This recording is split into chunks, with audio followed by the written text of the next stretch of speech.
So Easy, painless. easy. Easy Full clap. peasy, lemon squeezy. There you go. Happy Valentine's Day. Oh, happy Valentine's Day. Yes. Bye, Jay. This time, we ask that you turn off your portable electronic devices or turn them to airplane mode. Welcome to Michael Kutcher, who I have been so excited to interview. The first time I spoke to Michael, he was so inspirational. And it's one of the first times I can say that somebody made me cry in a good way, because he has the ability to put things in perspective. Michael, welcome to Strata Originals. And as I've already gushed, I'm really happy to have you here because I know people are going to come away from this feeling truly inspired and uplifted. And you've overcome a lot of challenges in your life. And let's leave it there for a moment, because that leads me to my first icebreaker question for you, so that the listeners can get a little bit of an idea of who you are. Mm-hmm. What was your biggest and most defining aha moment in your life? Boy, that's a tough question. There's a lot of them. I would probably say at the age of 13, when I was told that I had 3 to 4 weeks to live. I don't think that anything gets more aha than that. And what's the background on that story? Because that'll lead us into how truly inspiring you are and what you've overcome. Yeah, no, I think, so I'm 45 now, but at the age of 13, I was told that I had 3 to 4 weeks to live and I needed a heart transplant. And 3 to 4 weeks would go by and obviously I received a miracle. And I think that the aha moment is just really of how precious life is and how the value of time is something that you just can't take for granted. And that it's, when you think about, there's a lot of things in the world that people aspire to have and aspire to do, whether it be cars or houses or vacations and different things. But there's one thing in the world that no matter how much money you have and no matter how many resources you have, you're limited to, and everyone's limited to. And we lose a little bit every single day. And we're losing it right here as we're talking, and that's time. And I don't think that we as individuals really focus enough and put priority enough on time and value time as much as we should. And that includes myself. I find myself caught in what I often call it's kind of the routine or the rut. And in fact, I just had a conversation with my wife this morning on how do we spend more time together and how do we do more things and value time more wisely together. What happens in a 13-year-old's brain when they're told they have 3 weeks? Yeah, well, I mean, you're 13. You're only focused on the minor things, right? Yeah. You're focused on what's immediately ahead of you, whether it be hanging out with friends some more, or whether it be going to high school, going to college, driving a car, maybe getting into your first serious relationship with a girl. You're not thinking about, I want to, can't wait to have kids, or get married, or those came later. Those came like in my 20s, where I was just like, I gotta hurry up. I gotta do this because I'm limited on time here. Um, but at 13, you're just mature enough to really even understand what meaning being told that you have 3 to 4 weeks to live even means. Did that start to form the rest of your life in how you look at time?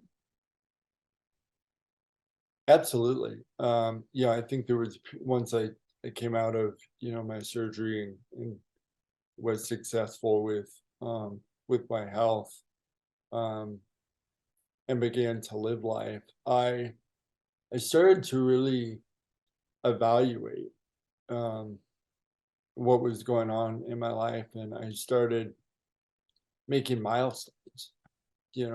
When you're given limited time to live, and then knowing that the average heart transplant lives for, I think it's 17 years before needing another one, if you're fortunate enough. You start to the clock starts to tick, and you start to um, do things and maybe rush into things that you normally wouldn't rush into. You get married, you have kids, you want the white picket fence, um, and it's understandable that I kind of went through all that, and I went through all that quickly. Um, but here I am. I'm not 17 years out. I'm 31 years post transplant, and my health is great, and um, I've learned to slow down a little bit, a lot, and not have such quick milestones in my life. So part of what you do is you go around and you speak to people and you talk to them about a lot of inspirational things that have happened in your life. Yep. At what point did you realize that you had this message that you wanted to share with the world, and really made a decision that you wanted to go and do that? Yeah, I think that it was about 15 years ago. Um, so to back up in the story a little bit, kind of, I had the heart transplant when I was 13, but prior to that, I've dealt with a disability. So I have cerebral palsy, which is one of the leading motor disabilities in the world, and it's very mild, but I've kind of hid it for a long time because I was really afraid of what society how they would view me, and what my career would look like, and relationships and friendships, and even though I have a disability myself, I myself had that societal view about people with disabilities. And I admit that. I really do, and I think that it's important that I admit that. But it was really when I was asked to speak on a larger stage and talk about my disability. As I mentioned, I tried to hide it for a long time, and then Leanne, as I have a celebrity brother, Ashton. They kind of, as you start to work in the media, things start to unravel, and the media wants to know a little bit more and a little bit more about your family. And my brother, to unbeknownst, kind of announced that I had a disability, whether I wanted him to or not. Yeah. At the time, and yeah, he did. And when I look back, I realized that he actually did me a favor, and he set me on a path to where I am today, and a path to really like find out who Michael Kutcher is.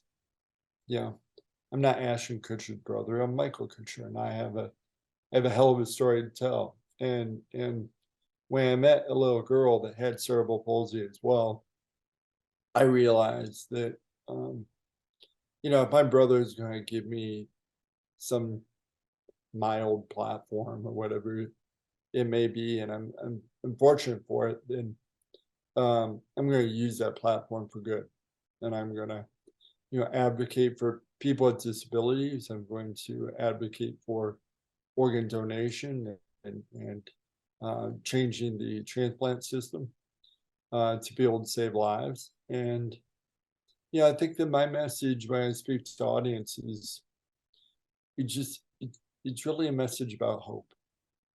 It's a message about hope and inspiration, and I hope that when people walk away from it, they kind of take a deep breath, look at their lives, and start to value time a little bit more, and they start to have new perspective around life, around people with disabilities, people that are different, and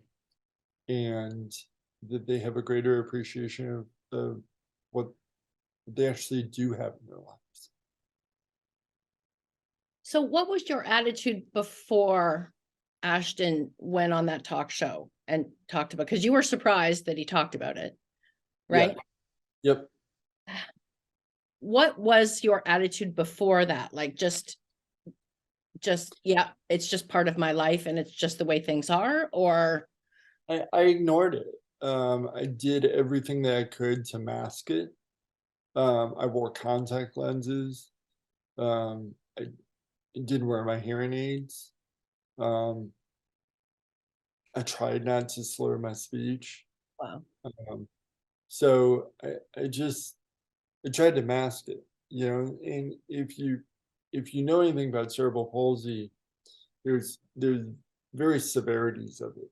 You can have a very mild form of cerebral palsy, which is myself, or you can have a more severe case of it where you've got people that have difficulty walking because of their muscle mobility. You have people that individuals that have difficulty talking even, or nonverbal, and that's the case of this little girl that I met. But at the end of the day, I realized that the name of our disability is still the same. Yeah. And we're all the same. And I often say that this little girl doesn't have some of the abilities that you and I have, but her ability was to really inspire me and motivate me. Now there's a story around when you met her. Yeah. Do you want to tell that? Well, I mean, so her mom was doing a gala to raise money for a foundation for children with cerebral palsy. Like I said, she asked me to tell my story, and I told her no, just because I had that societal view and didn't want to out myself to my community and friends, even though my brother kind of done so to the world previously. I was still kind of closed off with it, and the woman kept persisting, and I finally met with her, and she brought her daughter with her, and at that moment, after I met this little girl, I realized that I think that's the moment that I realized that I had to use my platform for good, and that I had to, that with my visibility, even if it's just association of being the brother of someone, that I had a responsibility to do good. Yeah. So it's still, that was 15 years ago, and then she still just tears me up every time I think of that. And I think we all have those moments in our lives that we get inspired, that we we get a calling maybe to our purpose, and I feel that was my calling to my purpose. Um, I'm just fortunate that I had the right vision and the right mindset and the right perspective at that point to understand what it was and to be able to drive forward with it. Your message is really a good one. Do you want to just talk about that so that we can set the table for sort of your inspiring message? Yeah, I mean, my message is just really revolves around three things, and it revolves around purpose, perspective, and perseverance. And then when I look at my life, and uh, all three are evident, all three are there, and I take people through a journey of my life and how I found my purpose, which is to inspire other people, and how I, not just inspire other people, but be a force for good in these communities that I'm tied to, and you know, uh, perseverance. I mean, I've been through a lot, but um, I keep fighting, and I guess that's another thing I want people to see is that, we all have obstacles in our lives, whether they're big or small or just our daily activities, but um, you just got to keep fighting through them. And with every single, yeah, I strongly believe that we call them obstacles, but they're really opportunities. It just depends on how you look at it, and that's kind of the change in perspective. It's the whole phrase of, do you see the glass half empty or half full? And you just gotta turn that mindset and see what this obstacle, if you want to call it, really entails, and what learning lesson it there is inside that for you to gain. Yeah. And that brings me to this quote, because this was the first thing that actually made me tear up and inspired me from in a good way. Now, you and your brother were interviewed on a doctor's TV show. Yep, Dr. Agus. It's called The Checkup on Paramount Plus. Yep. And Ashton had said, for my brother to be born with cerebral palsy and then have a heart transplant, then have this random blood clot, these things that you're just like, who has to go through that? And then you revealed something to him that eliminated all the guilt that he felt, which is, do you want me to read it or do you want to say it? Yeah, no, I can walk through it. We were, I think that being twins, there is a sense of guilt there, and I'm sure, I can understand how he felt. Here he is healthy from day one when we're born, and I'm sitting in the NIC unit, and even though we weren't old enough to understand, but as life went on, I would have a transplant and had two other open heart surgeries, and he's probably, well, I know he's sitting on the sideline just saying, let me take some of that. Like, why is Michael always getting that end of the stick? Um, and we had a conversation about it once, and he expressed that guilt, and I told him, I said, listen, I understand where you're coming from, but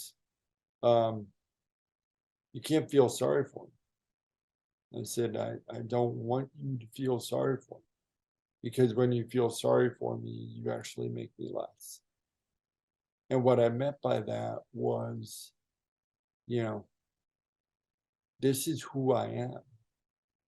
And had I not gone through everything that I've been through, I wouldn't be the brother I am for you today. I wouldn't be able to go out and inspire people. I wouldn't be able to give back. I wouldn't be the loving father, the loving husband I am today.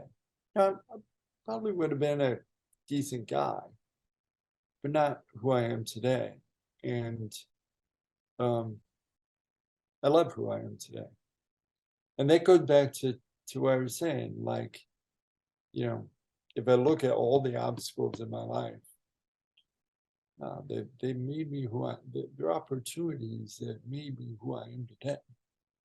So I'm truly blessed. And, you know, I often get asked, well, if you could go back, 31 years or 45 years, would you not have your transplant or not have your disability? The answer is an emphatically no. I'm glad I went through all. Yeah, and I think the most important end part of that quote that you had said originally to us was, this is the only life I've got. Yeah. Yeah. I mean, it's the only one I've got. It's the only one I know. So yeah, it's my life. Don't feel sorry for it. Yeah. And look at what you're doing with it too. I think you're inspiring a lot of people. And what is that? So I know we talked about purpose and perspective. And really, I think for me, one of the biggest messages I came away with was to just recognize the small things in your life, stop and appreciate it. Like, just appreciate the things around you and the people around you, and don't just mindlessly go through the presence, really. If we use another P. Yeah, it's be more present, right? Like I said, I'm not perfect either, and a lot of times I catch myself caught up in the busy acts of life, and sometimes I catch myself on my phone when my wife is trying to have a deep conversation with me. But you've got to have that sense of presence and that perspective to realize that like what's on your phone at that time isn't relevant, and it doesn't matter. And what matters is really that human connection with people. So I try to, bring that out for people and give them examples and through my life and some talking points to walk away with. I mean, the world is, man, it's a big world out there, and there's a lot to do. There's a lot to explore. There's a lot of people to meet. And we just need to kind of slow down a little bit. I often think that the world is moving a little faster than what we probably need it to at times. And believe me, it's never going to slow down. If anything, it's going to get worse. So I think it's our job to personally make an effort to slow down. Yeah, there's a lot of stuff happening too, and a lot, as you said, and not always good stuff. So yeah, which is, I think, the reason why I was so excited to talk to you today, because you don't at all play the victim. Again, it's your perspective and on life, and really look at it as in such a healthy way that, you go on about your day trying to help others and inspire others as your purpose. And you come from such a place of love that's why I find it so inspiring, because it's just like you're reminding me, if I'm just talking about me and probably Jay You're agrees. so selfish, Leanne. You're let's just talk about you for a little while. Well, I can't speak for anybody else except for Jay. Jay, you can say something. Yes. It's like the man behind the curtain. Yes, Jay the I'm operator. sorry. Jay McCurdy, Yeah, our go ahead. operator, our virtual operator. It's just in a time, Michael, of, there is so much toxic happening, whether it's on social or whether it's in the real world. I think a lot of people have just really gravitated to, like, I saw the reviews after you speak. I mean, people love and they feel so good after you speak. And so I think it's an important message right now, and an important position to have, not only because it's your purpose, but also because it's an important message to, I take it as, slow down, appreciate what's around you. Mhm. And if I'm going to be blunt for just a second on the other side, I really wish a lot of people would stop playing the victim. Yeah, there was a point where I did play the victim. I mean, how can you not? I mean, going through everything I went through, I I did, and it was a pity party, and um, even looking at things like, well, not just everything that I've been through health wise, but you know, having a twin that becomes a worldwide celebrity, and supermodel, and then rich and famous, and then here I am at that other end of the stick again, being the twin. And but then I realized that um I'm not a victim of my circumstances. I need to change my perspective and be a victor, of my circumstances. And back to my other point of things that have happened in my life, these things didn't happen to me, they happened for me. Yeah. And it was my job to figure out why they happened for me. And it took a 5-year-old girl to teach me why they happened for me. And I think that oftentimes we do get stuck in that victim card and that pity party, and um, we don't take advantage of realizing, this is an obstacle I'm going through. What's the lesson here? How do I flip the script instead of woe is me? And we don't actually realize, like, all the wonderful things we have in the world, right? Yeah. I mean, yeah, I can look at my brother and say he's a celebrity and he has money and he has all this great stuff and whatever, but so do I. I have a beautiful house, a beautiful family, a beautiful wife, beautiful kids. Like, I can't. What more can you ask for? And just the one thing that I say is that, like, every morning I have one job. And the first job of every morning is to open my eyes. And once I open my eyes, like, it's all good, you know.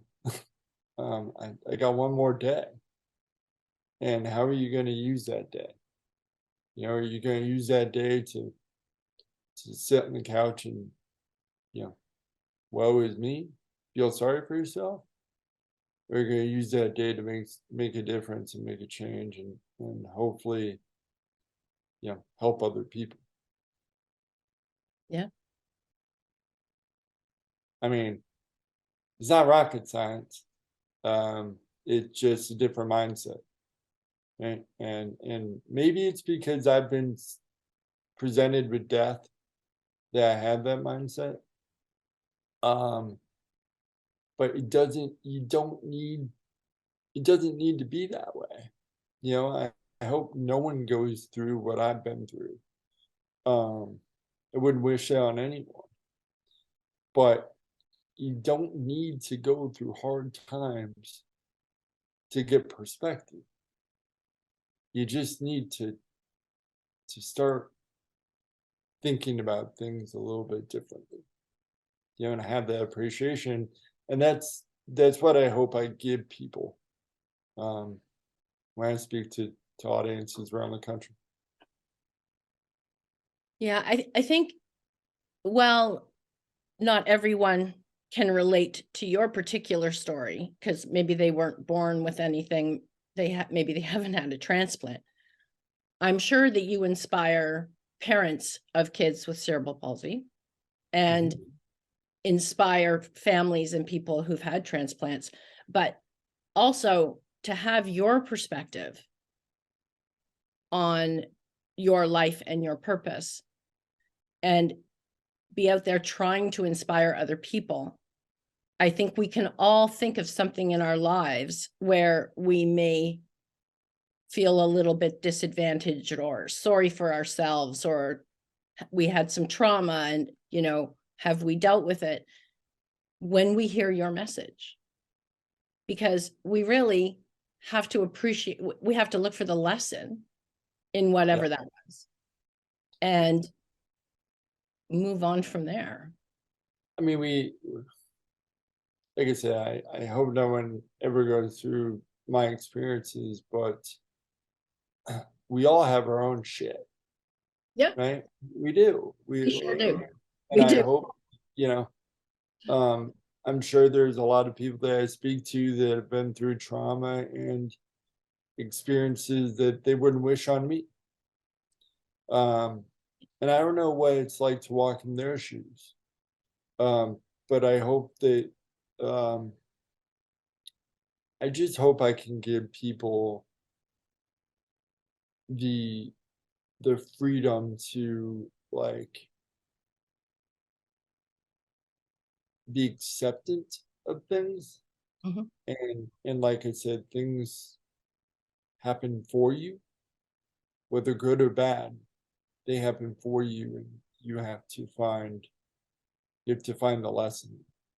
My dad always told me, he always said, a mistake made once is a lesson, but the same mistake made twice is a lesson not learned.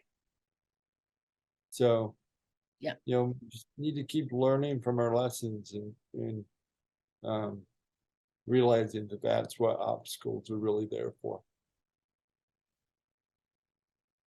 Yeah, and you have a story about something I think that kind of really was a bit of a another smaller aha moment to kind of figure things out for yourself. Yeah. Yep. I mean, so very early on, you're talking about the basketball game? Yeah. Yeah.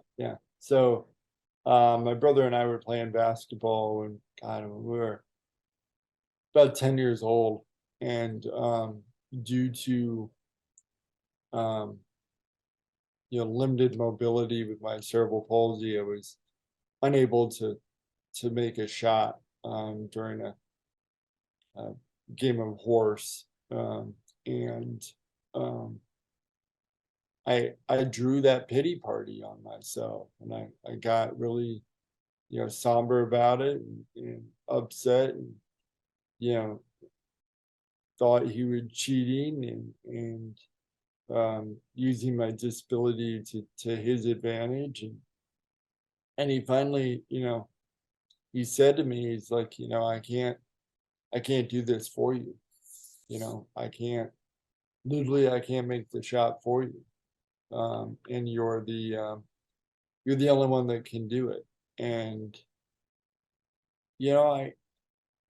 I thought about that, and just kind of in the realm of the game of basketball, and he's right, and I I didn't win the game, but I just started to kind of relate that message to other things in my life, other obstacles that I've had to overcome.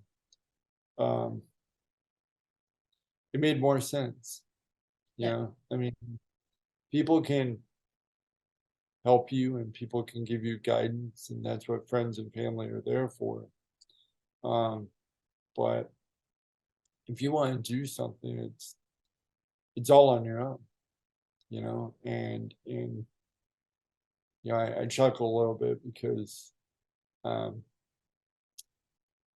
I see myself teaching my kids this, and there's certain things that my kids have to do, Mhm. whether it be through school or whether it be just responsibilities. Um, and that's the only way to learn and to grow is to do something on your own. And that's really the only way to succeed is to do something on your own. And so, I have a lot of messages throughout my story, but one of them is, you know, um, you're the only one that can make the shot. Yeah. So it all depends on your willingness to do so and your willingness to see the opportunity in the shot. Yeah, exactly. And we should also say that you have an older sister, right? Yep. Yes. I Yep. don't want to leave. No, she's 3 years older than us, and she's great. And there's something about siblings where you just kind of pull from each other. We're really really close. She does a lot of great work on her own. She's a school teacher. She raises her son who who has autism, and I've learned a lot from him as well. And that's um, you know, I don't know. There's just something about kids. Kids have the ability to just inspire you and motivate you. And one of the biggest motivators and individuals that motivates me in my life is my own son. He motivates me every day, and that's why I do what I do as well, is because I want to demonstrate to my kids that the importance of giving back and the importance of sharing your story. Yeah. And which is why it's so great that you've taken the time to kind of collect everything, your thoughts on everything. And, you're taking your time to go out and speak to people, to inspire them and offer a new perspective. And I know that you also inspire parents of kids that, have CP or have had transplants or limited mobility, whatever it is, Michael. They look at you and they get inspired because you're out there living a very mobile life. Yeah. You're traveling, you're going on planes, you're driving, you're speaking, you're trying to inspire people to just love life. Yeah, I mean, sure, I have a disability and I have challenges, and I guess some people that would look at everything that I've been through in my life would probably say, "Wow, like, you know, you should be on your couch at home." And no, I mean, I was given an opportunity. I was given a chance to live a normal life, and you know, I mean, when you get back to reality, I still have bills to pay. You know, I work a full-time job, sometimes 40, 50, 60 hours a week. And I still have a family I have to raise, and I live a very normal life. And on top of it, I just happen to find passion in helping people and sharing my story. Yeah, and you do. I want to wrap up with a final icebreaker question, but I'd first like to say your book will be out sometime this year. And so, Right. yes, not to jinx it, but I know it will. It will. It's a process, yeah. And so we'll do an update on that closer to when we have a launch date. But so I just wanted to put that in there because it's such an amazing story. But the final icebreaker question is, if you could live in any sitcom, which one would you choose?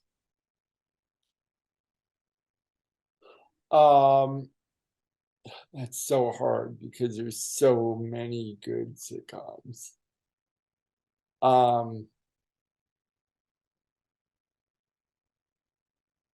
Well, the first one that comes to my mind, and this is due to no association, but I would have loved to grow up in the 70s, is probably that 70s show.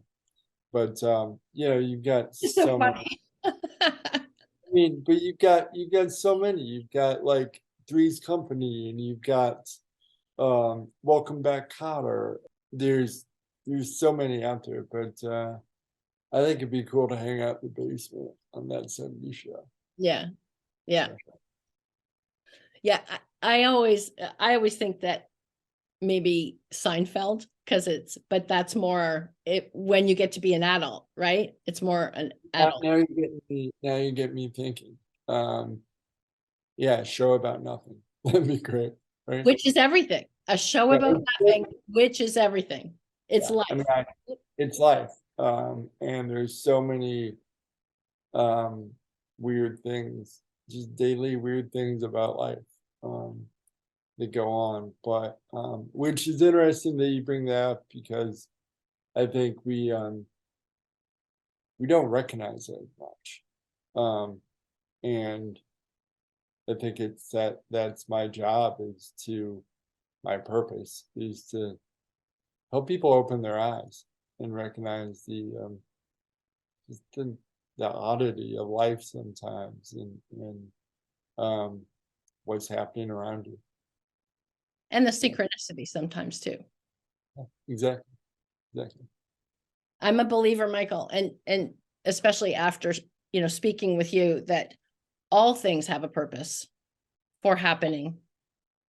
And you've made your life has kind of synchronized into making that your purpose to inspire people, which is such harmony, really. It's just so, that's why I know things are just really going to be amazing for you once you get the story out, because it truly, to watch you and not be inspired, I would have to question the person if they're even present there listening to you, because I was crying and I was inspired, and it's an emotion. You're very emotional, and so I feel that, right? I feel that. So it's just so worth getting you in to speak. That I would say anybody who is listening, if you have the opportunity to either go see Michael or hire him to be a speaker, then you won't be sorry. But I appreciate your support as always, and thank you for having me on and helping me share my message. Yeah, thanks for taking the time today, Michael. Thanks.